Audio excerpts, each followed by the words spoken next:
조상님의 산소에서 얻은 소중한 비밀. 이것만 하면 조상복이 열려 부자됩니다. 산소에 가서 꼭 지켜야 할 풍습과 절대 하지 말아야 하는 것들이 있습니다. 여러분, 산소에 가실 때 대충 벌초만 하고 오신다거나 형식적으로 가시는 것은 아니죠. 오늘 알려드리는 내용은 정말 소중한 것이니 잘 귀담아 들으셨다가 이번에 산소나 납골당 가실 때 잘 지키시면 틀림없이 복 중에 복인 조상복을 받고 번영을 이룩하실 것입니다.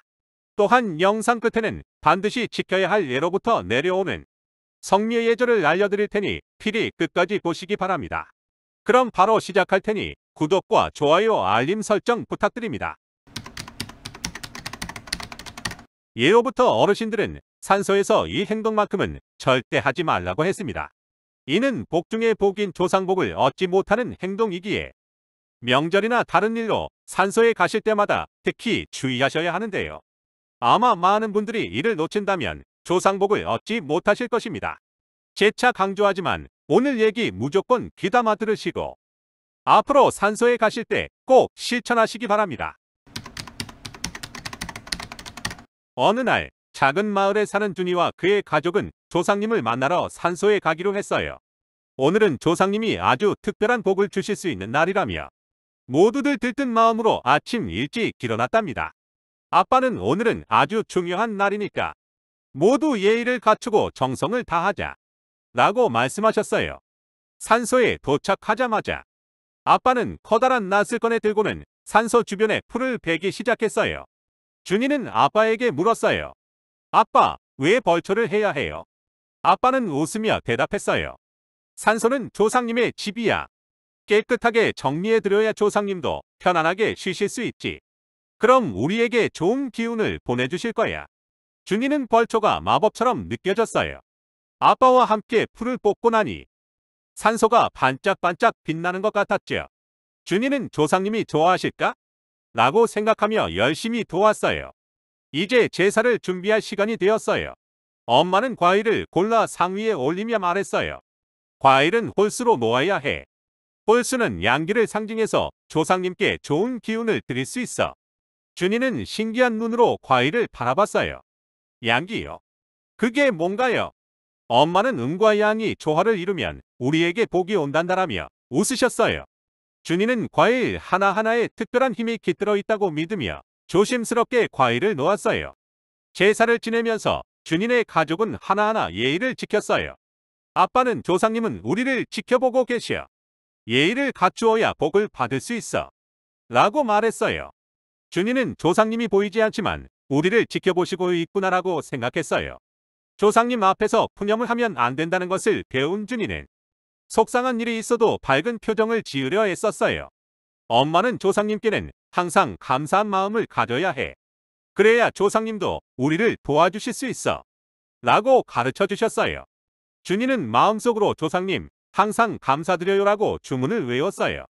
제사가 끝난 후 아빠는 이제 조상님께 소원을 빌어보렴이라고 말씀하셨어요.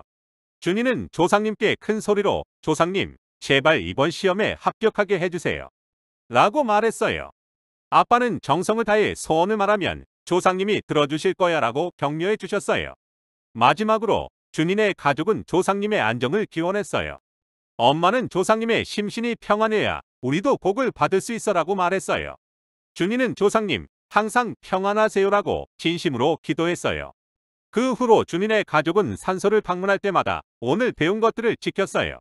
놀랍게도 준이는 시험에 합격하고 아빠는 사업에서 번창하여 부자가 되고 엄마는 건강을 되찾게 되었어요. 준이는 조상님의 복이 정말 우리에게 온 거야 라고 생각하며 기뻐했어요. 여러분도 산소를 방문할 때 준이의 이야기를 기억해보세요. 조상님께 정성을 다해 예를 갖추면 틀림없이 좋은 일이 가득할 거예요. 산소에서의 예절과 금기사항. 조상복을 받기 위한 철칙. 조상님들의 산소나 납골당에 방문할 때는 전통적인 예절과 금기사항을 철저히 지키는 것이 중요합니다. 이는 조상복을 얻고 후손의 번영을 이끌기 위한 풍수적인 가르침입니다. 이 문서에서는 이러한 예절과 금기사항을 역사적 사례와 함께 전문적으로 정리하였습니다. 첫 번째, 벌초의 중요성. 역사적 배경. 조선시대부터 이어져 내려온 벌초 풍습은 조상의 무덤을 깨끗이 정돈하는 행위입니다. 이는 조상의 안식을 도모하고 후손의 번영을 기원하는 의미를 담고 있습니다. 금기사항. 벌초를 하지 않고 산소를 방문하는 것은 조상에게 큰 결례를 범하는 것으로 여겨집니다. 산소는 조상님의 집과 같으므로 깨끗이 정돈되어야 합니다. 잡초와 나무의 장가지를 제거하여 조상님들이 편안히 쉬실 수 있도록 해야 합니다. 두 번째, 과일은 홀수로 준비하기. 역사적 배경. 음양오행 사상에 따르면 홀수는 양을 상징합니다.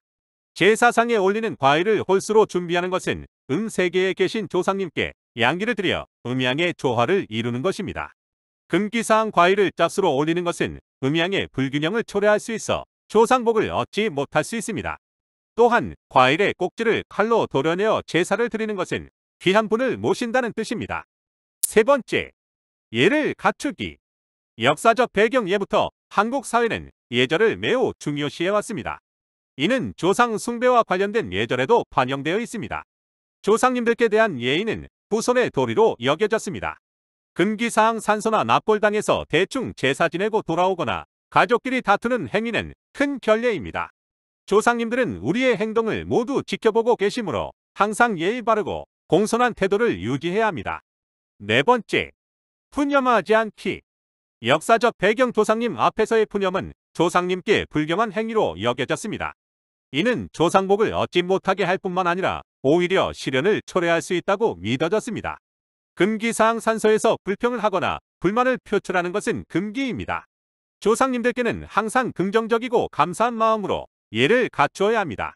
다섯 번째, 소원을 큰 소리로 말하기. 역사적 배경. 조상님께 소원을 빌 때는 마음속으로만 생각하는 것이 아니라 큰 소리로 구체적으로 말하는 것이 중요했습니다. 이는 조상님께서 소원을 명확히 아시고 이루어 주실 수 있도록 하는 행위입니다. 금기사항. 소원을 대충 말하거나 마음속으로만 생각하는 것은 조상님께 소원이 전달되지 않을 수 있습니다. 정성을 다해 구체적으로 소원을 말해야 합니다. 여섯 번째, 조상님들의 안정을 기원하기. 역사적 배경. 조상님의 안정을 기원하는 것은 후손의 복을 기원하는 것과 동일한 의미를 갖습니다. 조상님의 심신이 평안해야 후손에게도 좋은 영향을 미칠 수 있습니다. 금기사항. 조상님의 산소 주변 환경을 잘 돌보고 조상님의 심신이 평안할 수 있도록 기원해야 합니다. 이번에는 성묘 예절을 설명합니다. 기본 예절. 우선순위. 부모의 묘소를 가장 먼저 성묘해야 합니다. 술 뿌리기. 술은 봉분에 직접 뿌리지 않고 무덤 주변에 3번 나누어 뿌립니다. 추모 절만 하고 돌아가는 것이 아니라 짧게라도 추모의 시간을 가져야 합니다. 묘소 관리. 벌초뿐 아니라 묘소 전체를 돌봐야 합니다. 나무가 무성하여 산소의 경관을 해치는지 확인하고 산소에 해를 가할 수 있는 것은 제거해야 합니다. 결론. 이 모든 예절과 금기사항을 지키는 것은 후손에게 조상복을 가져다주는 중요한 행위입니다. 예로부터 내려온 성묘 예절을 지키며 조상님께 정성을 다해 소원을 빌고 예의를 갖추면 후손의 번영과 행복을 가져올 수 있습니다.